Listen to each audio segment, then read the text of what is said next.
जब कभी नया साल आता है तो अर्थ सन के अराउंड घूम के वापस उसी पोजीशन पे आ जाता है। पर क्या सच में ये वही जगह है, वही स्पेस है जहाँ अर्थ पिछले साल थी? आप सोचो कि हाँ, यही तो मतलब हुआ नए साल का, कि अर्थ का उस जगह पे लौट आना जहाँ वो पिछले साल थी। पर ये तब तक ही सही लगेगा ना, जब तक आप सोलर सिस्टम के अंदर ही रहोगे। क्योंकि अगर आप सोलर सिस्टम के बाहर गए तो आपको पता चलेगा कि सोलर सिस्टम खुद घूम रहा है। जैसे हमारा अर्थ सन के अराउंड घूम रहा है, वैसे ही ये पूरा सोलर सिस्टम एक गैलेक्सी के अंदर घूम रहा है, जिस गैलेक्सी को मिल्की वे बोलते हैं। जैसे अर्थ को सन के अराउंड घूमने में लगभग 365 दिन लगते हैं, तभी तो आता है न्यू ईयर।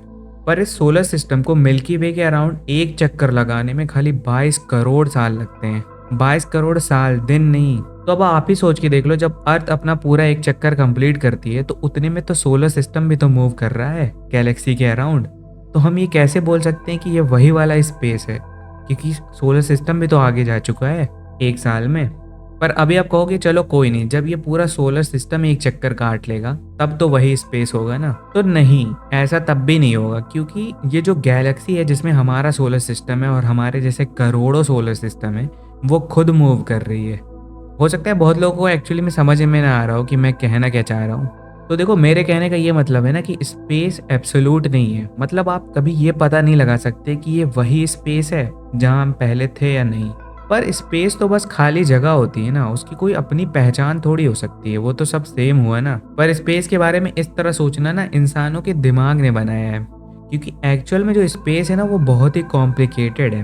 क्योंकि देखो, जब हमें पहली बार ये पता चला ना कि इस यूनिवर्स में जितनी भी गैलेक्सीज हैं वो सब एक दूसरे से दूर जा रही हैं, तो सबने यही सोचा कि गैलेक्सीज मूव कर रही होगी तभी वो एक दूसरे से दूर जा रही है। पर बाद में पता चला कि गैलेक्सीज एक दूसरे से दूर जा ही नहीं रही हैं, उनके बीच का स्पेस फैलता जा रहा है। पर आप कहोगे ये तो सेम बात है ना, कोई चीज मूव करेगी तभी तो उनके बीच का स्पेस बढ़ेगा।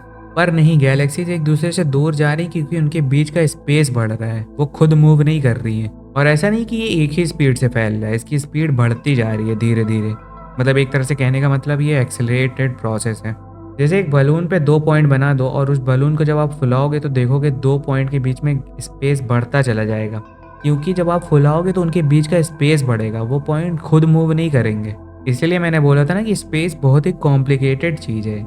ये अपने आप में कोई चीज़ है जिसके बारे में अभी हम सही से समझ नहीं पाए हैं। इसलिए हम ये मान लेते कि जो भी चीज़ इस स्पेस को फैला रही है ना, वो एक डार्क एनर्जी होगी, जो एनर्जी खाली स्पेस से इंटरेक्ट कर रही है। मतलब उसका मैटर से कुछ लेना देना नहीं है, क्योंकि अगर वो मैटर से इंटरेक्ट करती तो गैलेक्सी खुद भी एक्सेलरेट होने लगती, लेकिन ऐसा नहीं है। और इसी स्पेस को फैलाने वाली एनर्जी को डार्क एनर्जी बोलते हैं, जो आपने अक्सर सुना होगा, डार्क एनर्जी डार्क एनर्जी। और अब आते हैं ना टाइम पे, कि क्या एक्चुअल में टाइम एब्सोल्यूट है कि नहीं। तो मान लो कोई इंसान है, वो एक ऐसे प्लेनेट पे है जहाँ के आसपास की ग्रेविटी बहुत ज़्यादा है और उसने वहाँ पे 10 मिनट बिताया, और वो 10 मिनट अर्थ पे बिताए हुए 4 साल के बराबर होगा। मतलब आप खुद ही सोच के देख लो कि किसी का बिताया हुआ 10 मिनट किसी के बिताए हुए 4 साल के बराबर है। और सच में बराबर है, ऐसा नहीं कि उसे फील वील हो रहा है। और वो दोनों जगह इसी स्पेस में है, बस ग्रेविटी का अंतर है। आपका 50 साल क्या पता बस किसी के लिए 5 मिनट हो। सोचने में कितना अजीब लग रहा है ना। पर ऑब्वियस है, अब आप ये सोचोगे कि ऐसा हुआ कैसे। तो जैसे मैंने बताया था ना कि स्पेस फैलता जा रहा है, वैसे ही अगर स्पेस में कोई मास हम रख देते हैं, कोई भी मैटर रख देते हैं, तो उस मैटर के अराउंड वो बेंड भी हो जाता है। जैसे एक चादर है, अगर उस पर आप कोई वेटेड चीज़ रखोगे तो देखोगे चादर नीचे से बेंड हो जाएगी। वैसे ही सेम नेचर स्पेस का भी है, और जितनी ज़्यादा भारी चीज़ रखोगे उतना ज़्यादा बेंड होगा। और ये स्पेस के बेंड होने को ही ना ग्रेविटी बोलते हैं। तो जैसे अगर कोई चीज़ बहुत ज़्यादा भारी है तो उसकी ग्रेविटी इसीलिए ज़्यादा है कि वो स्पेस को ज़्यादा बेंड कर पा रहा है। जैसे सन है तो उसने अपने आसपास के स्पेस को बेंड किया हुआ है। तो अगर कोई सन से भी बड़ा तारा है तो वो अपने आसपास के स्पेस को ज़्यादा बेंड कर पाएगा, तो वहाँ पे ग्रेविटी ज़्यादा होगी। पर इन सब का टाइम से क्या लेना देना। तो आइंस्टाइन से पहले लोग यही मानते थे, पर जब आइंस्टाइन ने अपना रिलेटिविटी का इक्वेशन दिया तब पता चला कि अगर ग्रेविटी ज़्यादा होगी तो वहाँ पे टाइम स्लो पास होगा। और ग्रेविटी के ज़्यादा होने का मतलब क्या हुआ? ग्रेविटी के ज़्यादा होने का तो यही मतलब हुआ ना कि स्पेस ज़्यादा बेंड हो गया है।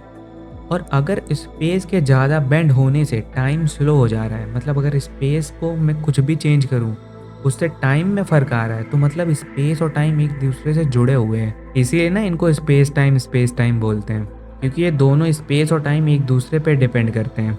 जैसे आपने अक्सर सुना होगा कि ब्लैक होल के अंदर कोई टाइम नहीं होता।